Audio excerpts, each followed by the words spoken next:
What would you do if you were treated like you did not belong, only to find an unexpected ally who turns the tables?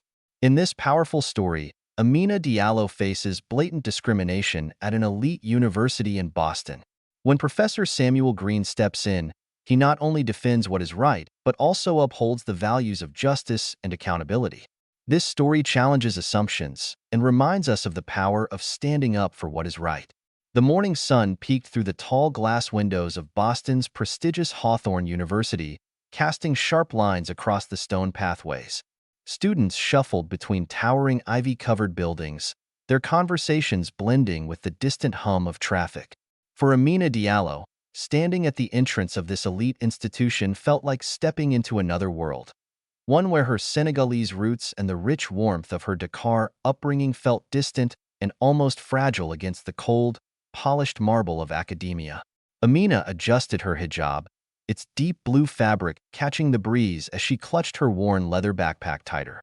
She had earned her place here, a full scholarship, top of her class, and letters of recommendation that spoke of her brilliance. But the looks she received from some passing students told a different story. Some glanced her way with fleeting curiosity, while others held a subtle, lingering stare that felt heavier than words. She reminded herself of her father's advice the night before she left home. Knowledge is your armor, Amina. Wear it with pride. No one can take it from you. His voice echoed in her mind as she stepped into the grand lecture hall for her first political science class. The room was vast, with rows of tiered seating that seemed to stretch endlessly. Amina chose a seat near the front, eager to immerse herself in the lesson. As she unpacked her notebook, a group of students slid into the row behind her. Their voices were low at first, but the words grew clearer with each careless whisper. "Is she even in the right class?" one boy muttered, his voice dripping with smugness. "Probably lost. I mean, come on. Hawthorne is not exactly that inclusive," another girl replied, snickering softly. Amina's heart tightened, but she kept her gaze forward. She had heard comments like this before, subtle digs wrapped in fake laughter. But here, in a place that was supposed to celebrate intellect, it stung differently. She focused on her notebook, the paper blurring slightly as she forced herself to breathe. The door swung open, and Professor Samuel Greene entered with a stack of books under his arm. His reputation preceded him, sharp-minded, unapologetically direct, and known for challenging his students to think critically beyond textbooks. He scanned the room, his sharp blue eyes landing briefly on Amina before he began his lecture. As Professor Greene spoke about the foundations of democracy, Amina found herself captivated. His words were like windows opening, letting fresh air into dusty spaces of thought. She raised her hand during a discussion on civil liberties, her voice steady despite the lingering tension around her. "I believe democracy fails when it excludes voices under the guise of maintaining order," she said, referencing examples from her own experiences in Senegal. There was a brief pause. Then, from the back of the room, the same boy from earlier scoffed loudly. "Yeah, because you know all about democracy," he sneered, his words laced with mockery. A few chuckles followed, not loud but enough to be felt. The room grew tense. Amina felt heat rise to her face, but she held her ground, her eyes locked on Professor Greene. She expected him to move on, as many teachers had done in the past when similar moments unfolded. But instead, he paused, setting his book down slowly.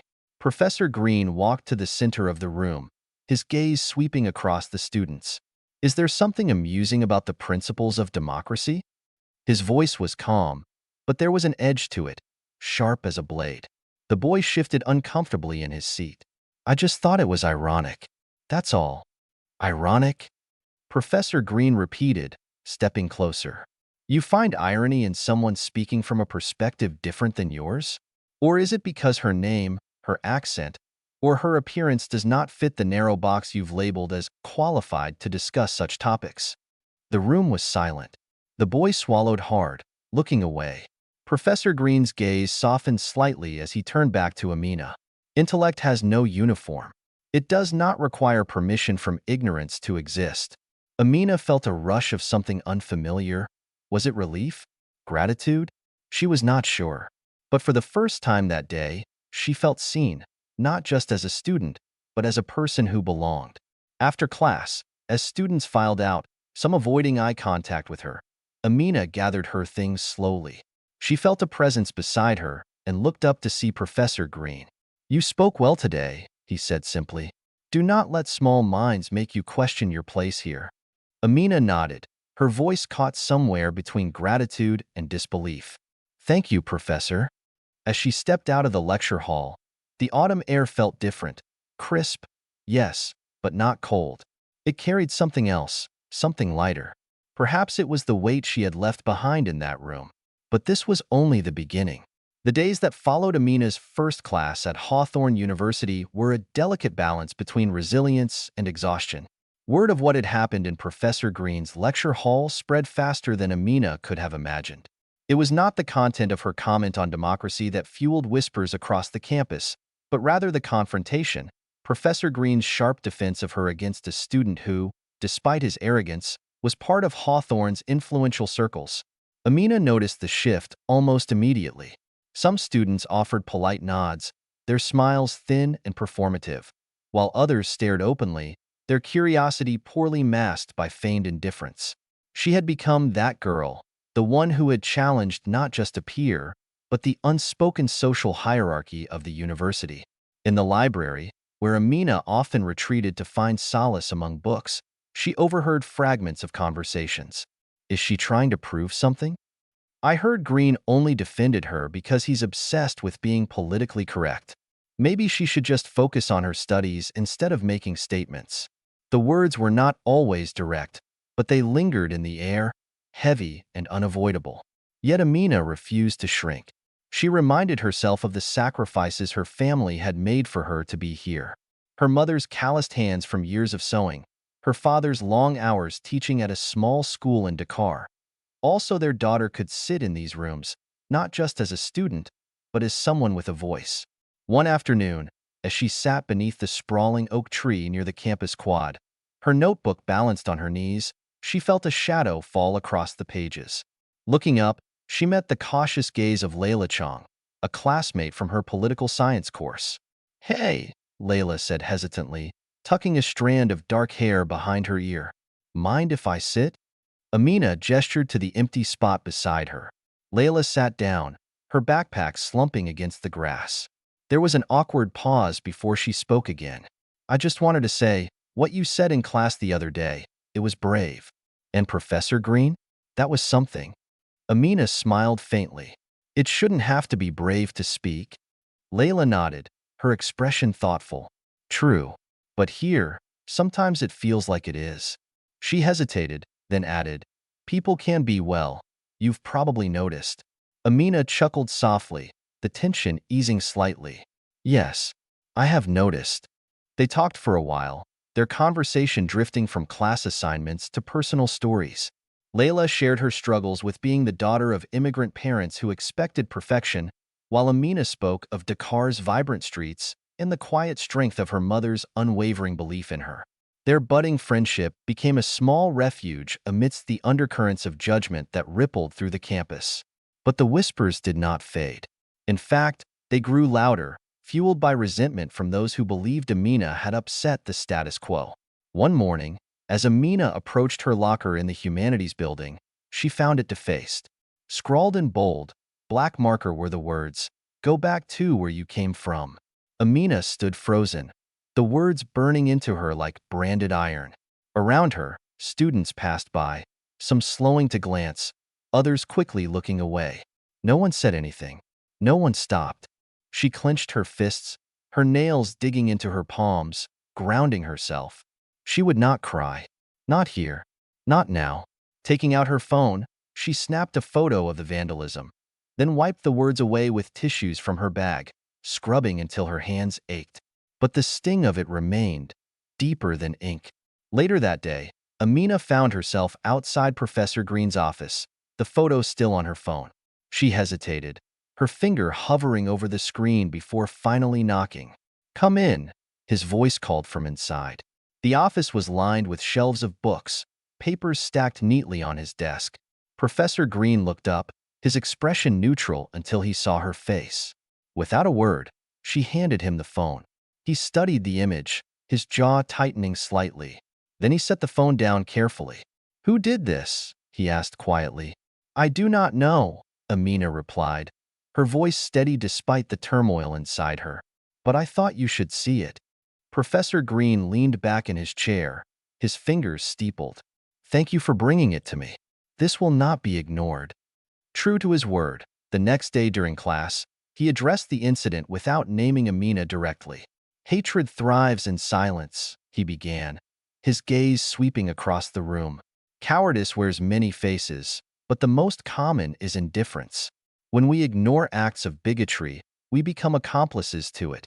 The room was silent, the weight of his words pressing down on every student. Some shifted uncomfortably, others stared at their desks. Amina sat tall, her heart pounding, not with fear, but with something fiercer, defiance. After class, as students filed out, Layla caught up with Amina. "I saw it," she whispered. "I am so sorry." Amina nodded, grateful but determined. "Sorry is not what I need. I need people to care enough to speak up." Layla's eyes met hers, and there was a flicker of understanding. "Then I will." As Amina walked across campus later that evening, the autumn wind tugging at her scarf, she realized that while the halls of Hawthorne University were filled with whispers, her voice, and the voices of those who stood with her, could be louder. This was not just about belonging.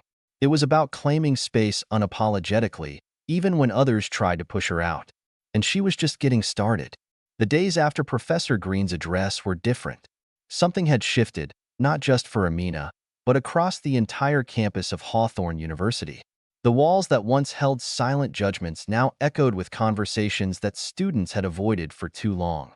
Some were hushed, bitter exchanges behind closed doors. Others spilled into open spaces, debates on free speech, discrimination, and whether Hawthorne was truly the academic haven it claimed to be. For Amina, the battle lines were drawn more clearly now. She was no longer just the student who had spoken out in class. She had become a symbol, whether she liked it or not. Some admired her courage. Others resented it, viewing her presence as an uncomfortable reminder of the privilege they preferred not to acknowledge. She felt the weight of it every day. In the cafeteria, where tables seemed to grow quieter when she passed. In group projects, where classmates avoided partnering with her. But she also saw sparks of solidarity. Notes slipped into her locker with simple messages: "You belong here." Anonymous emails from students who were too afraid to speak publicly but grateful that she had. Amina's friendship with Layla grew stronger. They studied together, their conversations flowing from academic theories to personal stories. Layla, whose parents had immigrated from Taiwan, understood the tightrope Amina walked, balancing cultural identity with the pressure to assimilate. One afternoon, as they sat under the oak tree where they had first spoken, Layla turned to her. "Have you thought about taking this further? Like, organizing something? A forum or a student group?" Amina considered it. "I do not want to be seen as just the activist. I came here to learn, not to constantly defend my right to exist." Layla nodded. "I get that, but maybe it's not about labels. Maybe it's about making sure no one else feels as alone as you did that day." The idea settled in Amina's mind, growing roots she could not ignore. That evening, she drafted an email to Professor Greene, outlining a proposal for a student forum on discrimination and inclusion at Hawthorne. She hesitated before hitting send, knowing it would make her even more of a target, but she did it anyway. Professor Greene's reply came within the hour. "Come by my office tomorrow. Let's make this happen." Word of the upcoming forum spread quickly. Flyers appeared on bulletin boards, in dorm common areas, and across social media. The backlash was immediate. Some students mocked it openly, labeling it as unnecessary or divisive. A few tore down the flyers as quickly as Amina and Layla put them up. But the resistance only fueled Amina's determination. The night before the forum, as Amina reviewed her notes, she received an anonymous message on her phone: "Stay quiet, or you'll regret it."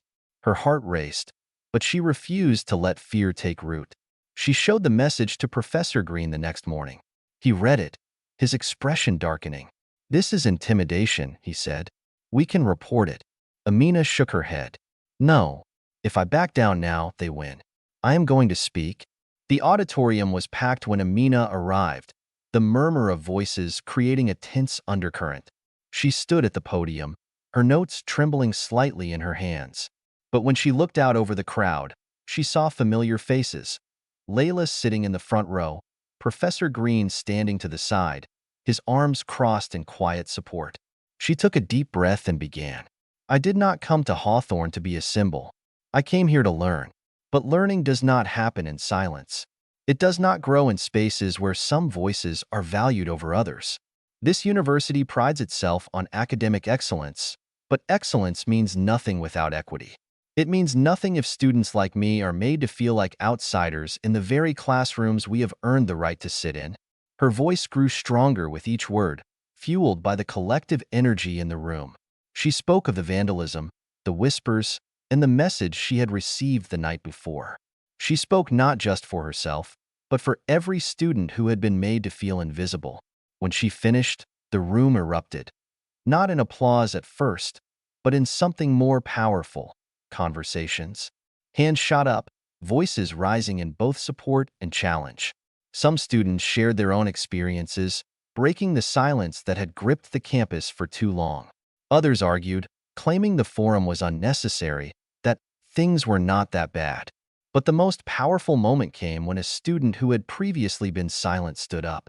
It was the boy from Amina's first political science class, the one who had mocked her. His face was pale, his stance uneasy. I was part of the problem, he said quietly, his voice barely carrying over the crowd. I thought my jokes were harmless, but they weren't. I see that now. The room fell silent.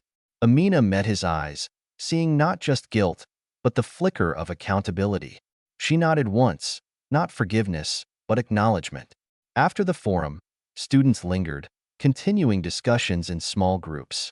Amina stood quietly at the back of the room, exhausted but filled with a sense of purpose she had never felt before. Professor Greene approached her, his expression softening slightly. You did more than speak today, Amina. You made people listen. She smiled faintly. I just wanted to be heard. You were, he replied, as Amina stepped outside into the crisp evening air, the campus lights glowing softly around her. She realized that belonging was not something others could give her. It was something she claimed for herself, loudly, unapologetically, and with the courage to draw the lines where they needed to be drawn. The aftermath of the forum rippled through Hawthorne University like a stone thrown into still water. The campus, once content with its polished image of diversity and inclusion, could no longer ignore the undercurrents of prejudice that had always been there, hidden beneath honor codes and glossy brochures. For Amina, the days that followed were both validating and overwhelming. Some students approached her with words of support, while others avoided her altogether, their silence speaking volumes. Even faculty members seemed divided. A few professors commended her bravery, but others regarded her with tight smiles, their eyes betraying discomfort. But Amina did not have time to dwell on mixed reactions. The forum had sparked something bigger than she had anticipated, a movement. Students began organizing meetings, sharing their stories, and demanding that the administration address the systemic issues that allowed discrimination to fester. Amina found herself at the center of it all, her voice now a catalyst for change whether she wanted it or not. One evening, as she and Layla sorted through a stack of petitions in the student union, Layla glanced up. You realize we're not just talking anymore, right? This is real. We're pushing the university to actually do something. Amina nodded. That was always the point. But change did not come without resistance. A week after the forum, an article appeared in the university's student newspaper. The headline read, Is Hawthorne losing its identity? The debate over woke culture on campus. The piece criticized the forum, claiming it was an overreaction driven by sensitive students trying to stifle free speech. The author remained anonymous, but the words dripped with thinly veiled hostility. Amina read the article twice, her jaw tightening with each paragraph. It was not just an attack on her, but on every student who had spoken up. She was still fuming when she met with Professor Greene that afternoon. His office, usually a place of calm reflection, felt charged with unspoken tension. They are trying to discredit us, Amina said, tossing the newspaper onto his desk. Professor Greene scanned the article, his expression unreadable. When he looked up, his eyes held a quiet intensity. Of course they are. When people feel their comfort threatened, they fight to protect it. But comfort has never been the measure of justice. His words grounded her, but the frustration remained. The next day, during a student senate meeting where Amina had been invited to speak about campus reforms, things came to a head. The room was filled with students, faculty, and members of the administration. Amina stood at the podium, her notes clutched tightly in her hand, but she did not need them. "We are not here to make people comfortable," she began, her voice steady. "We are here to make this university accountable. Diversity is not a poster on a wall or a checkbox on an application. It is the lived experience of every student who walks these halls, and right now, too many of us are walking alone." The room was silent when she finished. Then, a student senator named David Carter, one of the loudest critics of the forum, stood up. "Are you suggesting that Hawthorne is inherently racist?" he asked, his tone dripping with condescension. "Because I think most of us would disagree." Amina met his gaze without flinching. "I am saying that Hawthorne, like many institutions, has systems that allow racism to exist quietly. It is not about individuals being good or bad. It is about acknowledging that silence protects the oppressor, not the oppressed." The tension in the room was thick, but Amina felt a surge of determination. She had come too far to back down now. By the end of the meeting, the Student Senate voted to form an independent committee to investigate discrimination complaints and recommend policy changes. It was a small victory, but a victory nonetheless. However, not everyone was pleased. Later that evening, as Amina walked back to her dorm, she felt the hair on the back of her neck stand up. She turned just in time to see a figure dart away, disappearing into the shadows. When she reached her door, she found it vandalized again.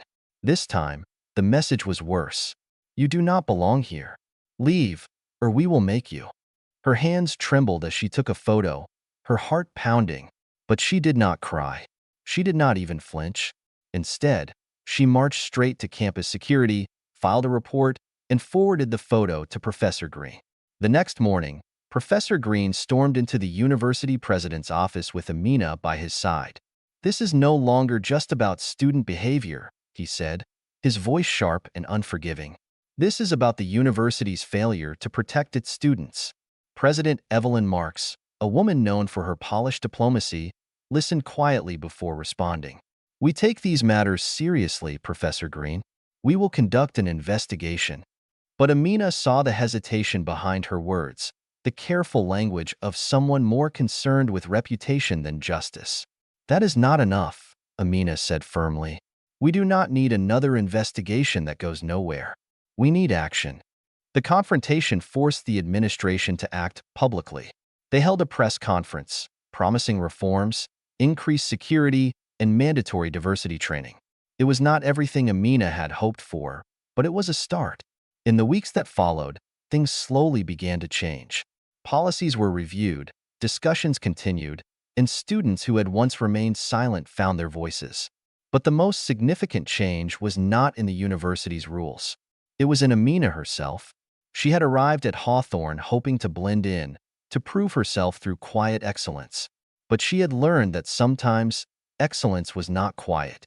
Sometimes it roared. As she stood beneath the same oak tree where her journey had shifted from isolation to activism, Amina realized she had done more than survive at Hawthorne.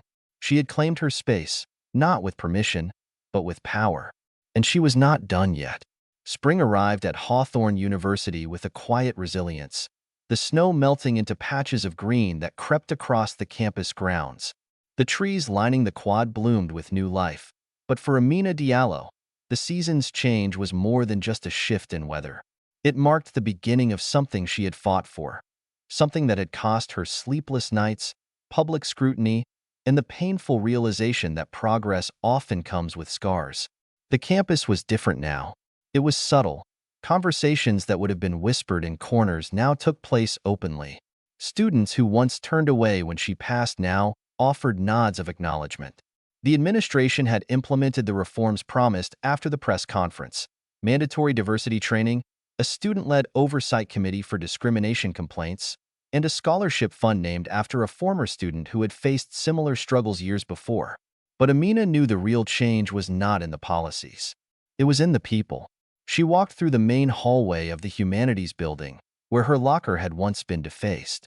Now, a vibrant mural covered the wall, a student project born from the very forum Amina had organized. The mural depicted students of all backgrounds, their faces intertwined with bold colors and the words, "We speak, we stand, we belong." Amina paused for a moment, her fingers grazing the edge of the artwork. It was more than paint on a wall. It was a testament to every voice that had been raised, every story that had been shared, and every moment she had refused to back down. Later that day, she met with Professor Greene in his office. His shelves were still cluttered with books and papers, but there was a framed photo on his desk now, a picture from the forum, showing Amina at the podium, her fist slightly raised as she spoke. "I see you kept it," she said with a small smile, nodding toward the photo. Professor Greene glanced at it, his expression softening. "It reminds me why I do this. Sometimes we forget that teaching is not just about lessons from books. It is about moments like that." Amina sat down, her backpack slung over one shoulder. "I wanted to thank you," she said quietly, "not just for defending me that first day, but for believing in me when I was not sure I believed in myself." He leaned back in his chair, his gaze thoughtful. "You did not need me to believe in you, Amina. You just needed to see what was already there." They talked for a while about classes, upcoming projects, and her plans for the future. Amina had decided to apply for a summer internship with an international human rights organization, something she never would have considered before coming to Hawthorne. As she left his office, she felt a sense of closure, not because the fight was over, but because she had found her place within it. That evening, Amina and Layla sat on the steps of the student union, watching the sun dip below the horizon. The sky was streaked with hues of orange and purple, the air filled with the sounds of students laughing, talking, living. "It feels different now," Layla said, her voice quiet but sure. Amina nodded. "Because it is." They sat in comfortable silence for a moment before Layla spoke again. "Do you ever regret it? Speaking out, I mean, everything that came with it?" Amina thought about the fear, the threats, the isolation. Then she thought about the mural, the forum, the students who had found their voices because she had used hers. "No," she said softly, "I do not regret any of it." She looked around the campus, not as an outsider fighting to belong, but as someone who had carved out a space with her own hands, her own words, her own courage, a place of her own. And that was more than enough.